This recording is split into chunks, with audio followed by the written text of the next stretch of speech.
So for today's speech, it is called taking design lessons from nature. So I introduce to you Anwar.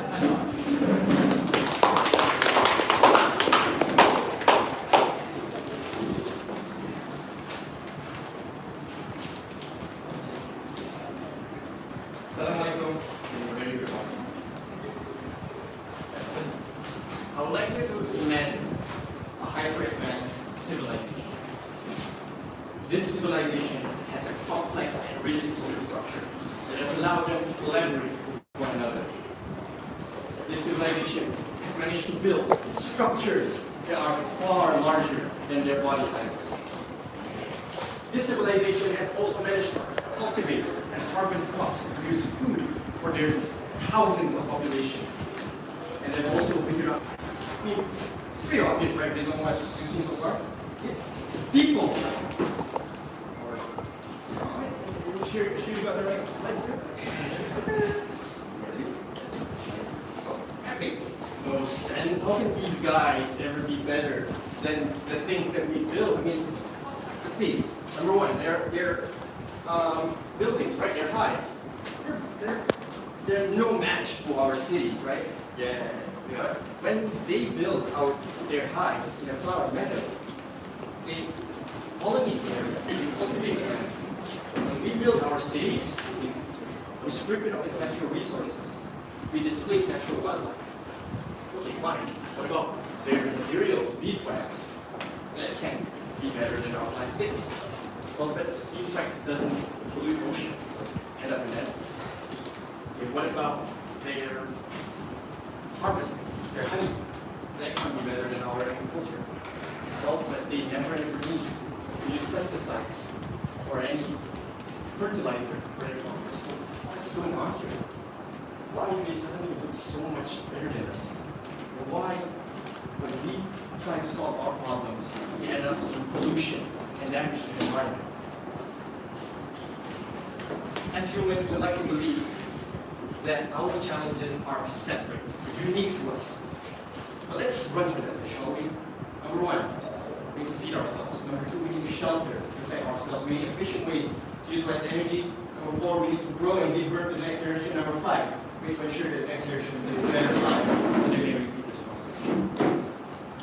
Hang on a second, that's not an awful lot, right? So these guys, these guys, these guys, these guys, and these. That's what all life on Earth is. So, that's the question again. Why, when we try to solve these problems, it ends up hurting our planet? But when they do it in a way that harmonizes with everything. Simply put, time. We've been here trying to solve these challenges for about 100,000 years or so. Sounds like an awful lot of time. So life on Earth, they've been around for 3.8 billion years. If the age of the Earth was 24 hours, meaning the ratio of the time we've been on Earth, we've been here for 1 century. In that time, all the time that life had, they managed to fly, they managed to circumnavigate the globe, they managed to harvest the sun's energy. Done everything right. And it's not because of an inherent knowledge of because what doesn't work does. Extinct, outcompeted by better solutions, failures, become fossils. So if we don't want to become fossils of ourselves, then what should we do? Enter biomimicry. From Greek bios, life, and mimesis, imitation. Biomimicry is the study of nature's models and processes, and the emulation of these designs to solve human problems. Instead of scratching our heads, trying to figure out ways to solve our problems, then why not instead we ask, how nature is? That is exactly the question that Nick Pierce asked, who is the architect of the Eastgate Center in Zimbabwe, when he was tasked to build the largest office and shopping building in the country. The problem is, the guys who hired them didn't want to pay for the air conditioning bill. But cheapskate, right? So, what did he do? He looked at the structure. built by a certain insect that was thousands of times larger than their bodies, but could maintain temperatures below 50 degrees Celsius. So look at this and notice how the termites collect dense, cold air into their burrows, and as the air heats up and takes in heat from the burrow, rises up and exits to the chimney. He applied that design into this building. Interior roof, using solar panels. All of that from this. Okay, so that's about our buildings. Our long presentations.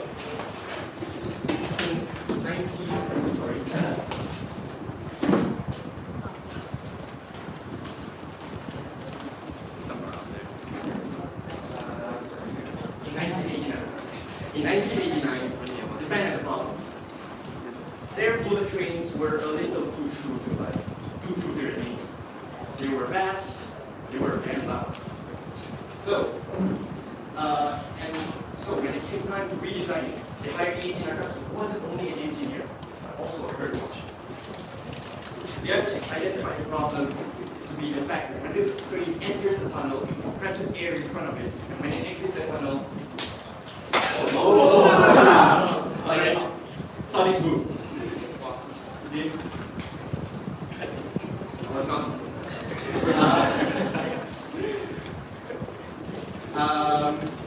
So, they identified that one of the structures responsible for the sounds was this pantograph.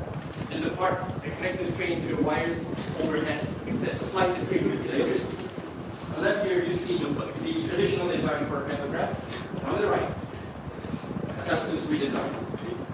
Top half, modeled after the curvature and serrations of the feathers of an owl. The lower half, modeled after the membrane. Less friction, less speed. Then, we have this magnificent beast. That, ladies and gentlemen, is a kingfisher. A bird that hunts fish by diving head first into the water without making a single splash. Because a splash would obscure their view of the fish. He took one, and based on the shape of the beak, the secret behind the kingfisher success. When the 500 series debuted in 1997, this was what it looks like. Mimicking the beak of the kingfisher, and not only did it stay below the 70 decibel noise limit, it was 10% faster and it was 15%. But biomimicry doesn't just stop at the structures we build out of steel and concrete. What about the things that allowed us to become complex cultures in the first place? Everyone.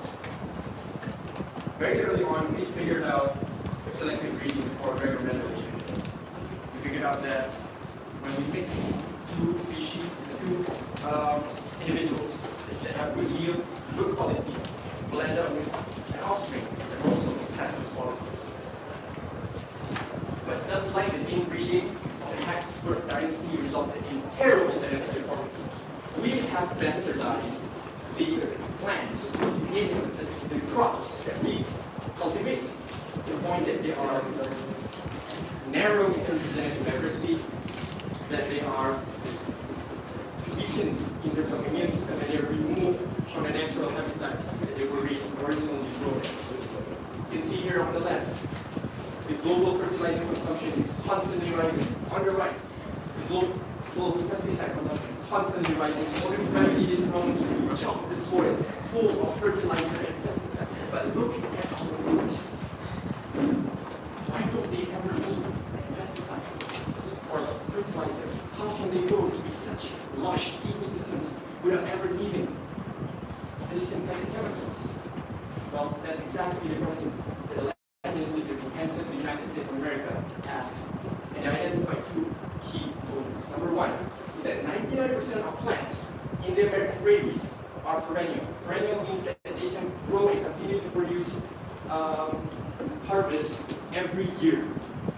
This is important because 70% of the food that we eat, plant food that we eat, are annual plants.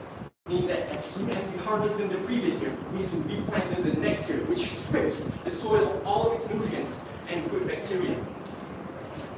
Number 2 is species diversity. In these granaries, we don't have monocultures. Monocultures are where we plant only one species of plants in one place. In these ecosystems, there are over 200 species all working together harmoniously in a almost like a symphony, or rather, symbiosis. So, what do we learn from these observations? Well, from the first observation, they invented that Kernza, which is the first perennial grain in the world.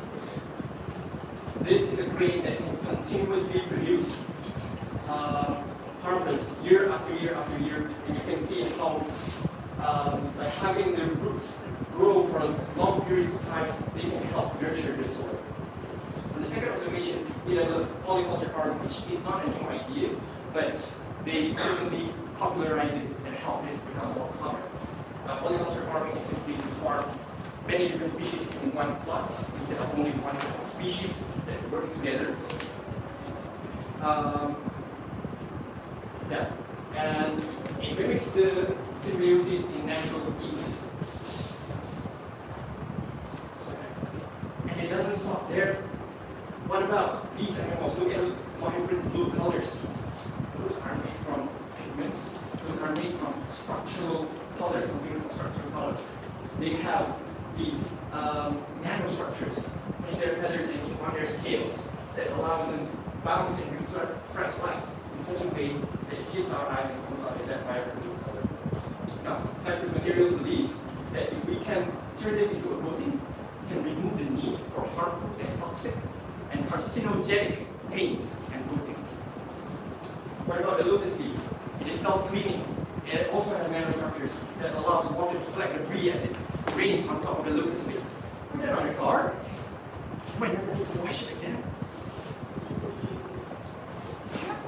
Okay, I've been ranting way too much about why this is a cool idea, you know, but why isn't it more mainstream? Well, unfortunately, just like any other design discipline, biomimicry has its challenges and some extra challenges as well. To quote Biomimicry New England, the interdisciplinary nature of bio-inspired design in the process is particularly sensitive for 3 major challenges with the implementation: risks associated with prototyping, lack of technology, and uncertainty about relevant business models. Despite this, many people, myself included, believe that biomimicry has the potential to revolutionize the way we do things. I'd like to meet the mother of biomimicry, Jenny Mendes, author of Biomimicry Innovation Inspired by Nature. This is the book that popularized the term in the first place. She was also the co-founder of the Biomimicry Institute. Just a minute. But she has been working for the last 3 decades to allow biomimicry to be implemented by companies at large. In fact, for example,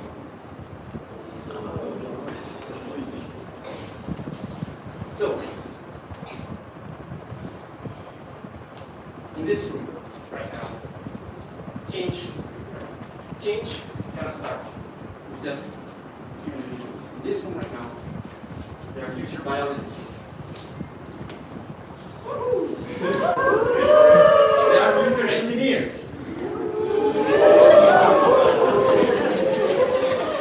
And I'm going to be honest, I hate physics. Wow. You probably hate biology too. But at the end of the day, we all are working towards the same goal. You didn't fall asleep halfway, which I don't blame you. You would recall that at the start of this talk, I mentioned 4 things that make the bee successful: their social structure, their construction, their agriculture, and their material processing. I've only made comparisons to humans in 3 of those things. So here's one more lesson we can learn from these humble bumbles. Just as tens of thousands of bees in a single colony can work together and cooperate to survive in this harsh world, and that has become vital to their success, so too is the collaboration and cooperation of different groups of people.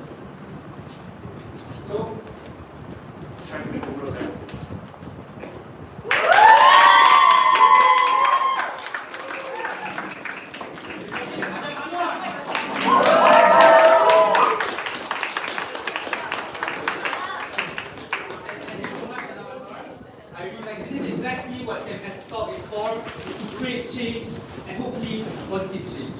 And don't be afraid. If you can change a room, then you can change a building. And if you can change a building, then you can change a city. And if you can change a city, you can change a country. And if you can change a nation, you can change the world.